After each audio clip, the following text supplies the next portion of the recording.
বাচ্চাটা খুব দুষ্টুমি করছে। মাকে কি দিয়ে মারলো? লাঠি দিয়ে মারছে।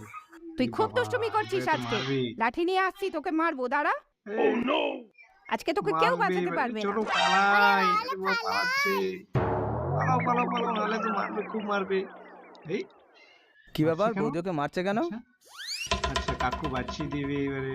কি হলো, মারছো কেন ওকে? ছাড়ো ছাড়ো, দুষ্টুমি করছিল জানো মারবো তো। আজকে। ওকে আজকে লাঠি দিয়ে মারবো। এই এটুকু হ্যাঁ, বাচ্চাকে ঠিক কেউ লাঠি বলেছিস, দিয়ে ছোট মারে? ফেলো। বাচ্চাকে লাঠি দিয়ে চলো মারে আমরা বসে এগুলো। বসে টিভি দেখি। ঠিক আছে।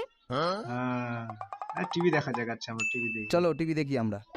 আরে কাকুর সঙ্গে উফ, দুষ্টুমি কি করছে হচ্ছে কি, আবার। দাঁড়া। এই জন্য মারছিল। উফ, মাথাটা পুরো এবারে ঝনঝন বুঝছে, করছে। এইবারে বুঝছে যাই মারলেই ঠিক বৌদিকে হতো। লাঠিটা দিয়ে আসি। বৌদি ঠিকই করছিল। এ নাও বৌদি, লাঠিটা মারো। নাও। কেন, কি কি হচ্ছে? হলো? দাঁড়াও, আসছি একটু। আচ্ছা, আরে মারো স্মিথকে, মারো এবারে। নাও মারো। আজও আমার চুল ধরে টেনেছে, কি অনেক হয়েছে? বদমাইশি করেছে। এবার তোকে মারো না কে ভাই। বাঁচাবে, হ্যাঁ? আরে বাবা, বাচ্চাকে